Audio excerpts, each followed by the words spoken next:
Muy bien. El título de lo que quiero compartirles hoy, si aparece allí, desenmascarando a nuestro peor enemigo. Es medio cinematográfico el título, pero no se crean que es tan complicado. Después de esto, quisiera que tengamos 9 reuniones, quizás alguna con alguna interrupción en el medio, pero donde nos metamos de lleno con las bienaventuranzas. Lo que quiero primero es que leamos Mateo 15, Mateo 15, del versículo 10 en adelante.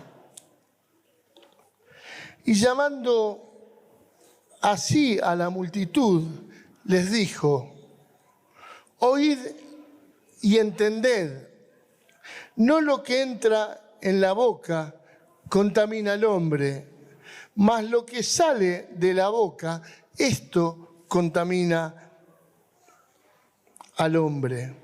Entonces, acercándole sus discípulos, le dijeron: ¿sabes que los fariseos se ofendieron cuando oyeron esta palabra? Pero respondiendo él dijo: toda planta que no plantó mi Padre celestial, será desarraigada. Dejadlos, son ciegos guías de ciegos, y si el ciego guiare al ciego, ambos caerán en el hoyo.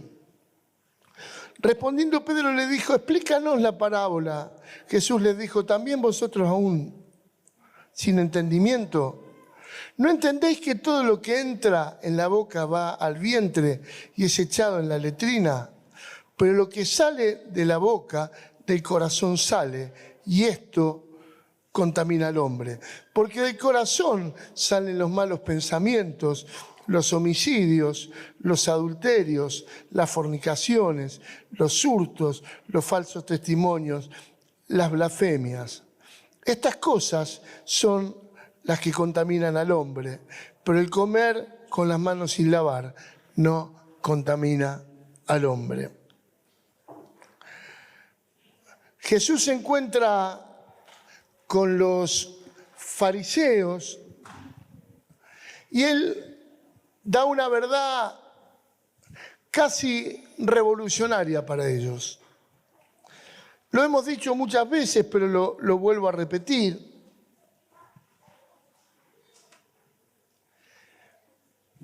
Jesús apuntaba a que sea transformado en nosotros el ámbito del corazón, el ámbito de las motivaciones.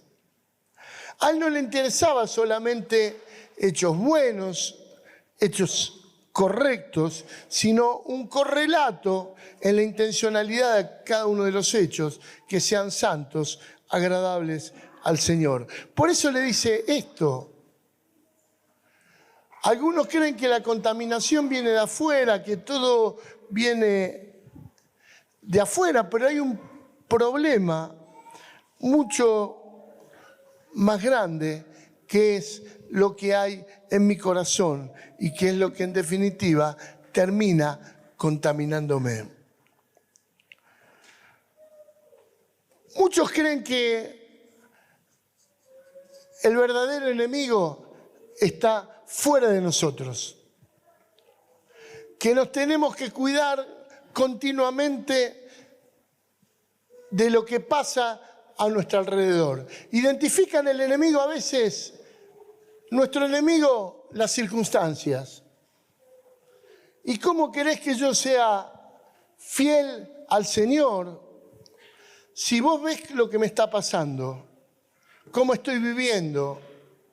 Me cuesta. No sé por qué Dios permite que esto me esté pasando. Quizás una enfermedad, un jefe malo, alguien que me vuelve loco en el ámbito donde yo me muevo. Y le atribuyo todos mis males a eso, mis malas reacciones.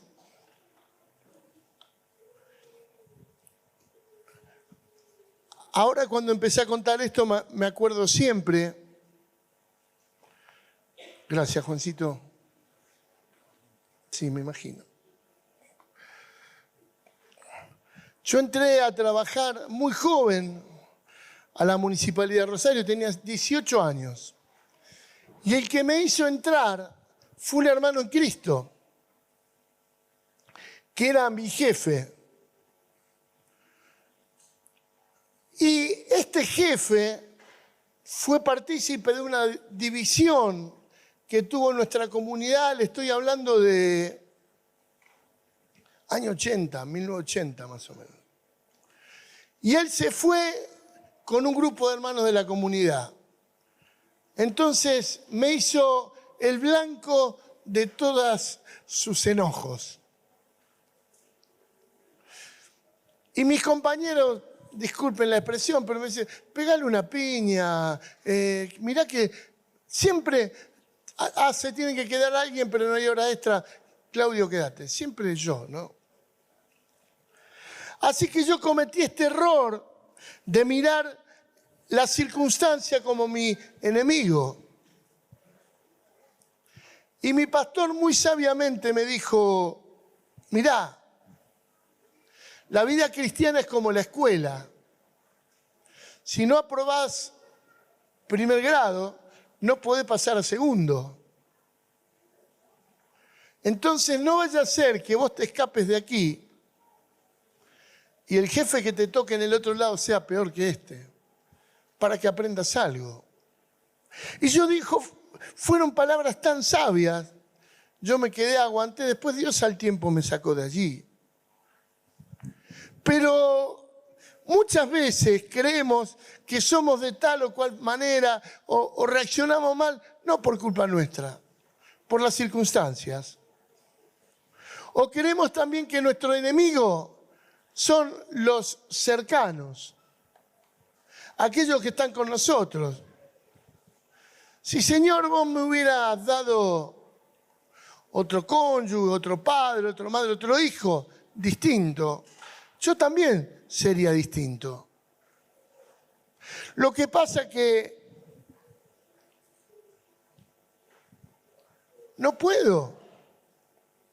Cada vez que estoy bien me sacan del espíritu. Otras personas argumentan que lo que le afectan es gente tóxica. ¿Vieron que ahora se usa esto de gente tóxica? Hay gente que realmente es difícil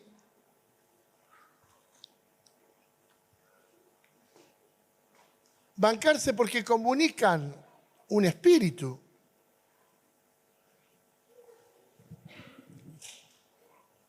Otros creen que su problema, nuestro enemigo, es lo que me comunica el mundo. Están muy al tanto de lo que pasa en Argentina, de cómo está el dólar, cómo está la inflación. No digo que no estemos al tanto, está bárbaro, pero si vos estás, a veces yo utilizo esto, ¿no? Algunos tienen internet o el televisor endovenoso directamente, como si fuera un suero, y le sacan el suero y parece que se mueren. Y todo esto nos comunica mundo, deterioro espiritual y un montón de cosas. Ahora, yo tengo que entender que yo si hago esto me convierto en un ciego que guía a otros ciegos, porque no estoy viendo la realidad tal cual es. Porque lo que entra es fácil de desechar. Puedo tomar actitudes correctas y desechar lo que trata de influenciar en mi vida y lo desecho fácilmente. Las circunstancias las combato con el agradecimiento. De esto nos ha enseñado hace tiempo algo Helio. Si vienen unas circunstancias complicadas, hacé como nos indica la palabra. Sé agradecido. Tenemos que dar gracias por todo. Cuando viene una situación difícil, yo doy gracias porque sé que Dios tiene esta capacidad tremenda de transformar en bueno lo que viene pergeñado como malo. Esto es lo que dice Romanos 8:28. Pero yo sé que también, como dice Jeremías 29, Dios tiene pensamientos de paz para mí y no de mal, para darnos el fin que esperamos. Entonces yo, en vez de quejarme de las circunstancias, doy gracias. ¿Y por qué vas a dar gracias? ¿Tenés tantas cosas para dar gracias? Una, por ejemplo, es que Él está con vos cuando estás pasando situaciones difíciles. Porque el Salmo 23 nos promete que el Señor va a estar con nosotros cuando atravesemos el valle de sombra de muerte. Entonces yo no voy a permitir que las circunstancias me afecten, aunque te pueden entristecer o hay cosas que por ahí son inesperadas y te conmueven, pero yo me tengo que recomponer en Dios. Y a pesar del dolor, agradecerle. Y voy a vencer. Discúlpenme, yo no estoy minimizando todo esto, pero lo voy a vencer fácilmente. Porque Dios va a estar conmigo. Y bueno, y los enemigos cercanos,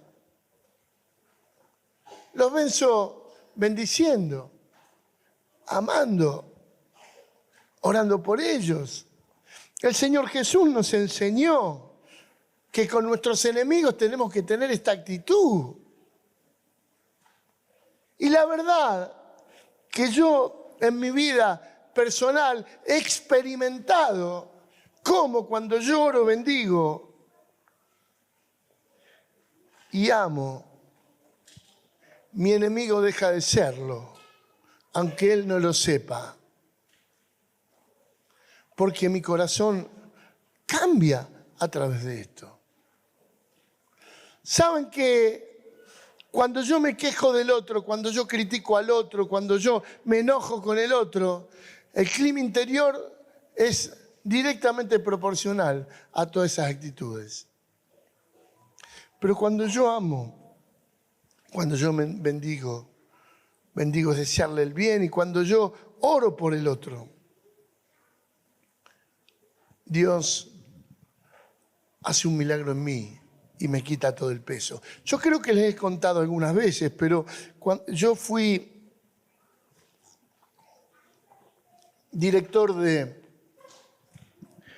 informática en el Consejo Municipal de Rosario, y en una oportunidad, hace muchos años, quisieron hacer un negocio raro. Y el tema es que yo tenía que firmar una boleta por $500.000 que con $100.000 se compraba. Así que hice un poco de lío y me quisieron pagar con un viaje a España. Yo no había viajado nunca a España. Después el Señor me hizo viajar 20 veces, ya exageré un poco. Pero digo, y yo me puse firme porque sentía que había una obra del diablo detrás de todo eso.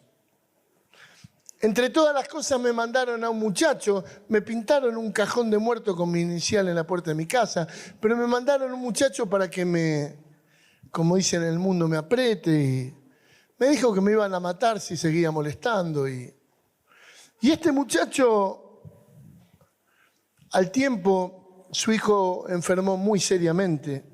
Y me vinieron a hablar, nadie sabía lo que me había hecho, pero un compañero me dijo, mirá, tal o cual, está pasando tal situación, ¿cómo lo podemos ayudar? Y justo un compañero de trabajo mío, que fue profesor de la Facultad de Pablo, estaba en un puesto en promoción social. Entonces le hablé, le digo, mirá, ¿podremos ayudar con algo de dinero? Sí, Claudio, mandámelo. Y lo único que le pedí a la gente es que no le diga quién era el que lo ayudaba. Pero pasaron 4 o 5 años, su hijo ya sano, y un día este muchacho vino llorando. Y lo primero que me dijo, ¿por qué me pagaste bien si yo te pagué tan mal? Bueno, Juancito lo conoce mucho, lo bautizamos. Después cuando se convirtió en calle Uriburu. Qué bueno es el aprender a devolver bien por mal, a amar, a orar por aquellas personas que nosotros los hacemos los responsables de todos nuestros males. Porque ¿sabes qué? Te va a librar tu corazón de la tormenta que se desata cuando no lo haces. A las personas tóxicas, con la palabra de Dios. ¿Qué dijo Jesús? En Juan 15, ustedes están limpios por la palabra que yo les he dado. La negatividad, el pesimismo, yo me puedo hacer libre tranquilamente proclamando la palabra de Dios.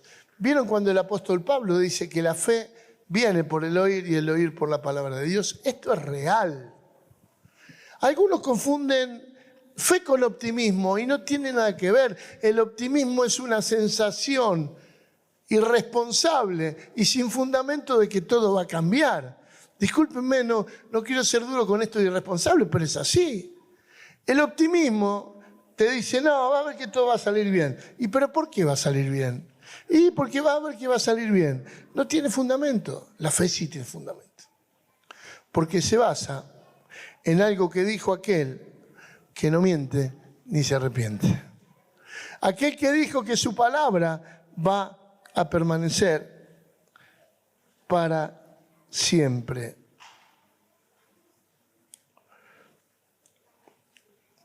Y después, el cuarto que hablamos, a lo que me comunica el mundo, voy a responder con fe. Voy a responder con fe. ¿O le vas a creer más a los medios de comunicación que a Dios? ¿Estamos viviendo los tiempos finales? Posiblemente. Posiblemente. Pero entonces va a ir todo de mal en peor. No te confundas. Los días de este mundo van a terminar con gloria. El mismo Jesús predijo y será predicado este evangelio del reino de Dios, a todas las naciones y entonces vendrá el fin. Y no van a ser ángeles que prediquen el evangelio, porque a nadie le predica un ángel. A nadie. ¿Vos alguna vez te pusiste a pensar en lo complicado que fue el encuentro de Pedro con Cornelio? Cornelio se le apareció un ángel y le dice, Cornelio, anda a buscarlo a Pedro que está orando y qué sé yo. Y por otro lado, Pedro tuvo que tener una visión que lo convenza de que podía ir a predicarle a un pueblo no judío. Un lío bárbaro. Uno hubiera dicho, pero no hubiera sido mejor que ya que mandaba al ángel. El ángel predicale y ya está. Por ahí no hubiera salido en la Biblia, pero Cornelio se hubiera convertido. Los efectos hubieran sido lo mismo. Pero ni siquiera Jesús glorificado le predicó a Pablo. Lo único que le dijo Pablo, ¿no te das cuenta que persiguiéndome te está haciendo mal a vos? ¿No te das cuenta que sos un tonto? Porque cada vez que me perseguís, te lastimás vos. Señor, ¿qué querés que haga? Andate a Damasco y se te va a decir lo que tenés que hacer. Para esta predicación del último tiempo, va a haber una iglesia gloriosa que se levante en esta tierra para comunicar la verdad de Dios. El tiempo final va a ser con gloria, hermano. Yo no dudo que quizás venga la persecución, que haya tantas cosas, por más que el texto de Mateo 24, junto con la postura calvinista o arminiana, son los temas más discutidos de la historia del cristianismo, de miles de años, de 500 años. Pero hay certeza. La iglesia va a alcanzar con el evangelio todo el mundo y después va a venir el fin. Entonces, yo estoy esperando eso. Y lo que hago, tengo aceite en mi lámpara todos los días.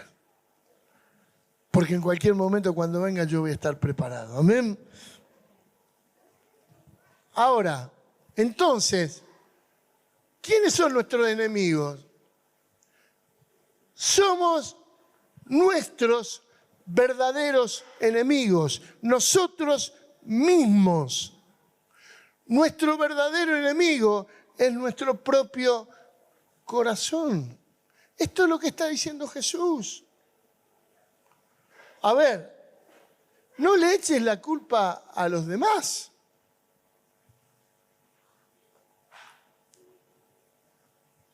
Debemos entender que debemos librarnos de toda la maldad, de las malas intenciones, de los sentimientos malos que tenemos, para que nuestra vida sea totalmente íntegra y podamos vivir una vida de acuerdo a la voluntad de Dios. Mirá, el atajo de echarle la culpa a otro solo nos asegura la reincidencia en el pecado. Y no, pero fue esto, fue el otro. ¿Y qué culpa tengo yo si el que me hizo mirar pornografía es mi amigo y no me dijo que había pornografía y me hizo mirar y yo me quedé ahí un par de horas mirando? Un corazón sucio hace cosas sucias. No puedo echarle la culpa al otro. Aún los pecados más graves comienzan en mi propio corazón. Cuando uno peca gravemente, y esto lo decimos y lo vuelvo a reiterar, tiene que ver con que pasé muchos semáforos en amarillo y después muchos semáforos en rojo. Uno no peca gravemente simplemente porque un día se levantó con ganas de pecar y se mandó la macana del siglo. No. Es algo que va creciendo en el corazón, que va asentándose. Y yo no resisto un pensamiento y después hago esto, hago lo otro, paso un semáforo, Dios me advierte, sigo, hasta que cometo un pecado con graves consecuencias para mi vida. Jesús también dice otra cosa. Tienen las raíces en las malas intenciones de nuestro corazón. Por lo tanto, yo debo sanar mi corazón de todas esas malas intenciones, de las cosas que a mí me lleven a hacer lo malo, de los malos pensamientos.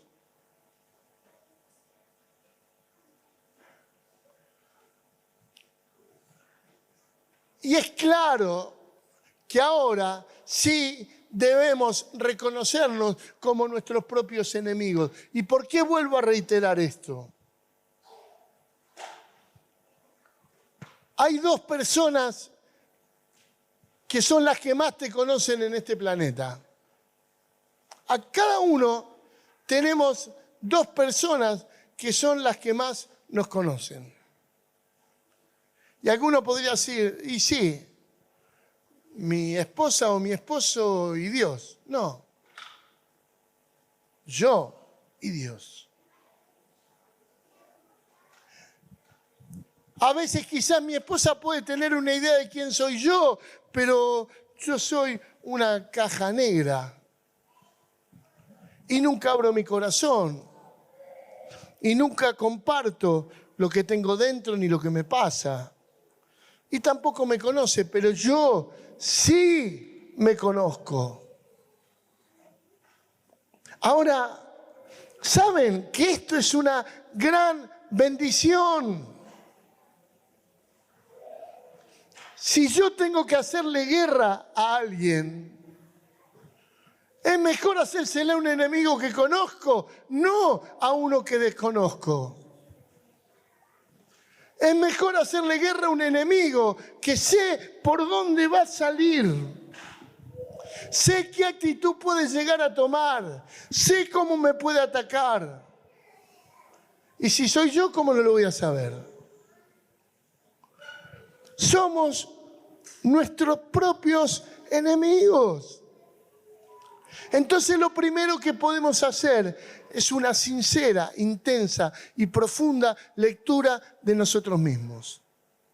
Con sinceridad, llamando las cosas por su nombre, no justificando el pecado que hay en nosotros, no tratando de echarle la culpa a los otros, ni siquiera minimizar lo que hacemos como si no fuera tan malo.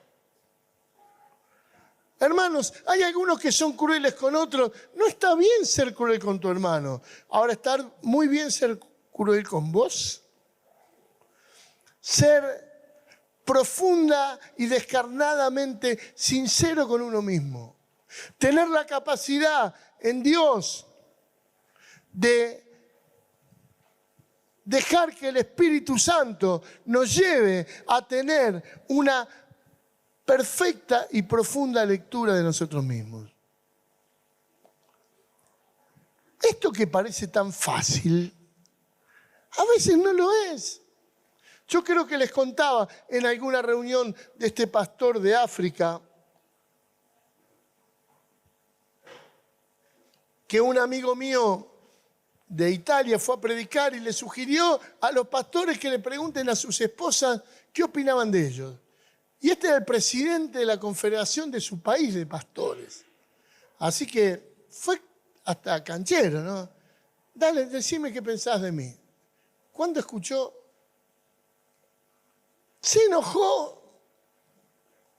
Volvió a su casa junto a sus hijos y le dijo, ¿ustedes saben lo que me dijo su madre? Tal o tal o cual cosa.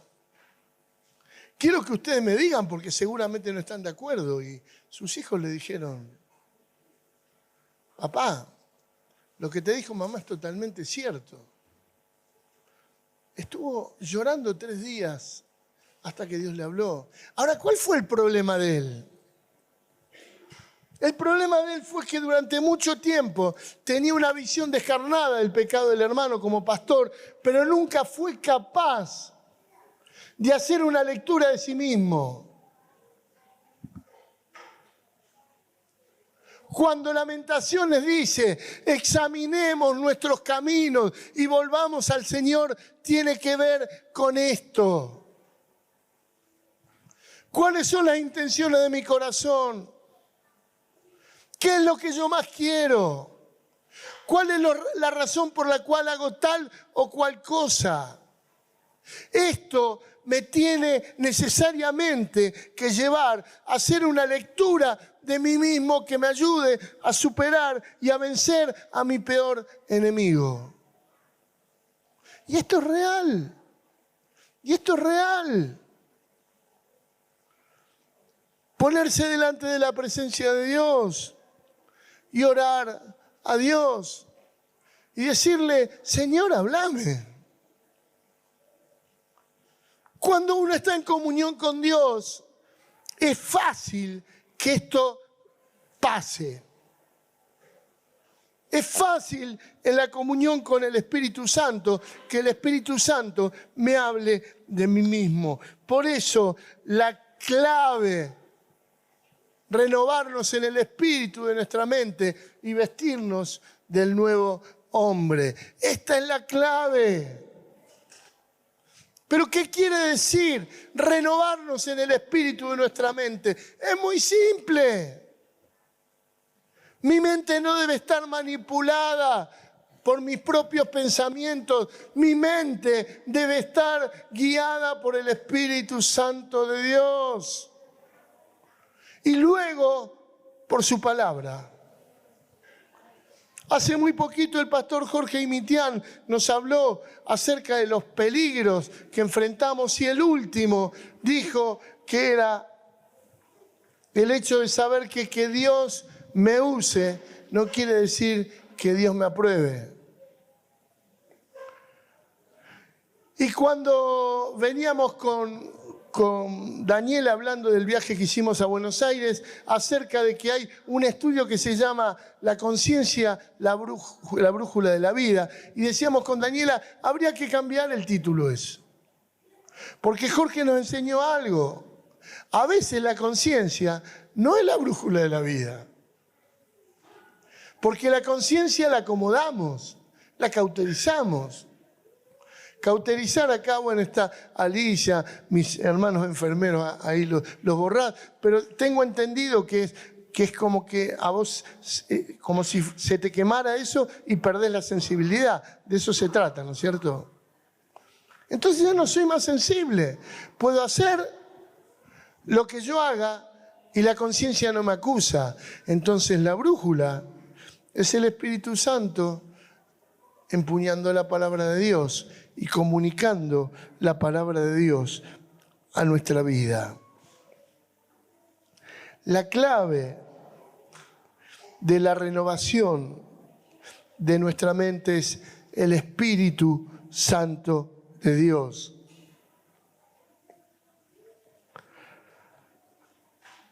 Filipenses 4:8 dice, por lo demás, hermanos, todo lo que es verdadero, todo lo honesto. Creo que lo tengo el texto ahora. Sí, ahí está.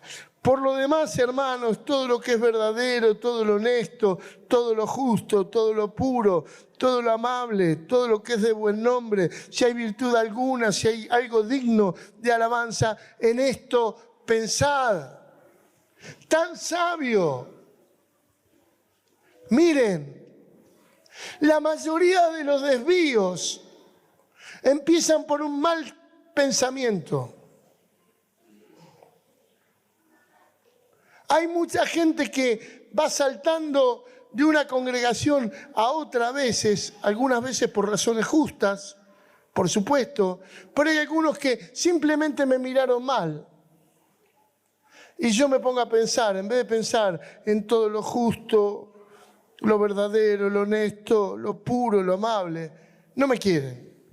Y al final, ¿por qué no me van a querer? Porque soy morochito, por esto, por lo otro. Y me voy enojado. Empezó en un pensamiento.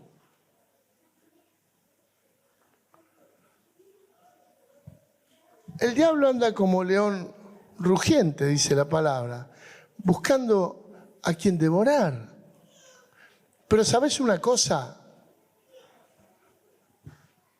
El diablo no va a devorar a nadie sin el consentimiento del devorado. ¿Cómo? Es así. Si la persona que se va a enfrentar con el león rugiente no le dice, bueno, está bien, si quiere comerme, no lo va a poder comer. Porque el diablo está vencido. Y necesita de nuestra propia complicidad. Que yo, por quererme la mentira del diablo, por mi propio pecado, que no he confesado, que no he abierto en libertad, se tome de eso y me termine comiendo. Porque el problema es nuestro corazón. Y nuestro corazón es lo que contamina. Ahora, ¿siempre el corazón que es lo que contamina? No, porque Jesús le está hablando a los fariseos. El corazón de un discípulo de Cristo no contamina. El corazón de alguien que está lleno del Espíritu Santo, en todo lo contrario, bendice al propio y al que se le cruza. Porque está el Espíritu allí. Y no me contamina, todo lo contrario, mi corazón lleno del Espíritu Santo me edifica. Y edifica al que se cruza conmigo. Por eso, el gran desafío de la vida es convertir al peor enemigo en el mejor aliado. Y esto lo hago en comunión con el Espíritu Santo de Dios. Sobre toda cosa guardada, guarda tu corazón. Préstale atención. ¿Sabés quién no guarda su corazón? El que no ora nunca. Porque la oración es una invitación a la comunión con Dios. Y en esa comunión con Dios, Dios nos habla. Claro, hay que estar orando 2 horas y no, ¿qué 2 horas? A los 2 minutos que estás orando, el Señor te va a hablar. Si te tiene que hablar, quédate tranquilo. Porque Dios es así. Porque Dios quiere que seas sanado. Aquellos que desean tener un corazón limpio,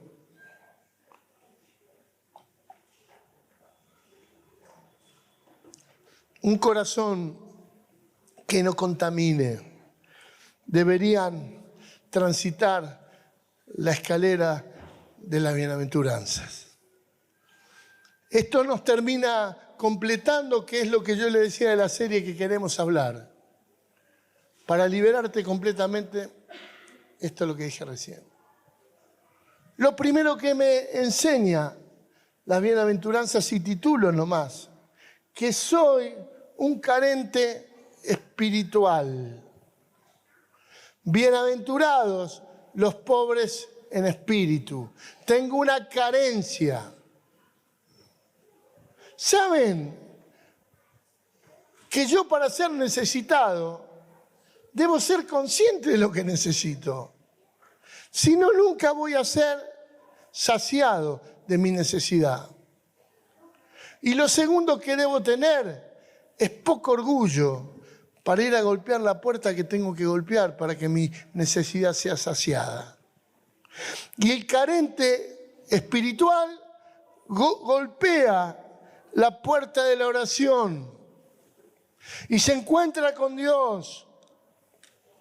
Y Dios resuelve esta carencia espiritual porque somos pobres en espíritu, pero el Señor nos da ríos de agua viva.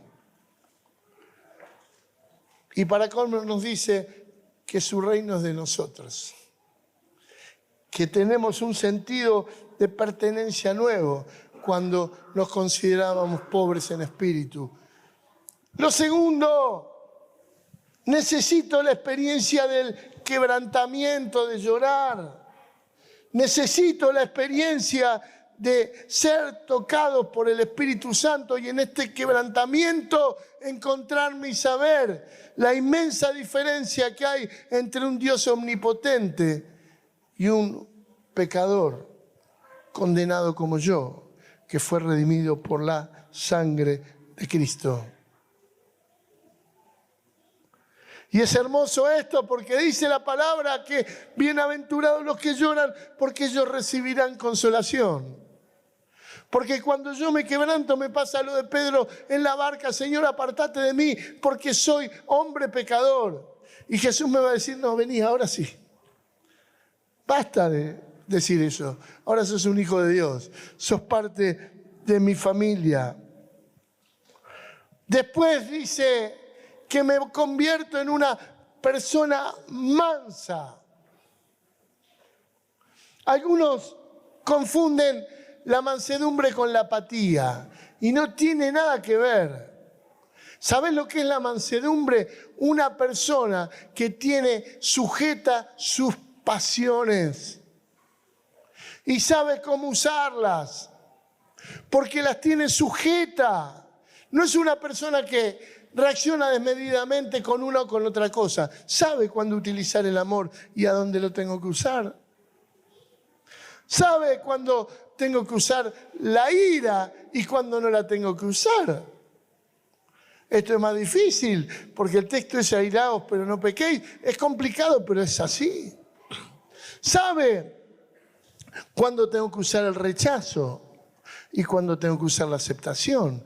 No tiene desbordes. Y esto lo da el Espíritu de Dios. Anhelo la justicia. Ya no me importa más otra cosa que la justicia. Y sabemos que la justicia es la aplicación de la palabra de Dios aquí, en esta tierra.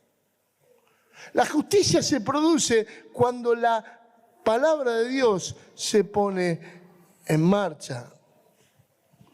Luego me convierto en misericordioso.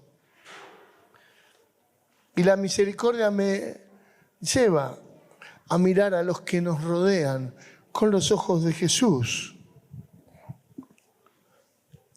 Y mi corazón se limpia. Cuando soy manso, recibo la tierra por heredad. Cuando tengo hambre y sed de justicia, el Señor me sacia de justicia. Y cuando doy misericordia, recibo misericordia.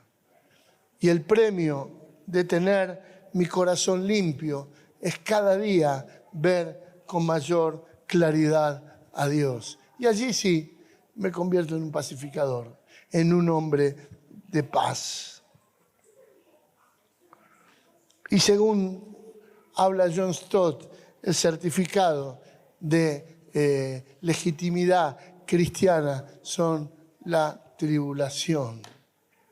Bienaventurados el que padece persecución, no por la justicia, por causa de la justicia. Bienaventurados sois cuando por mi causa os vituperen y os persigan y digan toda clase de mal contra vosotros mintiendo. Gozaos, alegraos, porque vuestro galardón es grande en los cielos, porque así persiguieron a los profetas que fueron antes de vosotros. Hermanos, desenmascaremos a nuestro enemigo. Entendamos que nuestro peor enemigo somos nosotros mismos. Y no hay que matarnos, hay que purificarnos. Hay que santificar nuestro corazón. Hay que llenarlo del Señor. Hay que llenarlo de esta preciosa comunión con Dios que nos va a ayudar a andar debidamente. Miguel, ¿me das el...? Pónete de pie, por favor.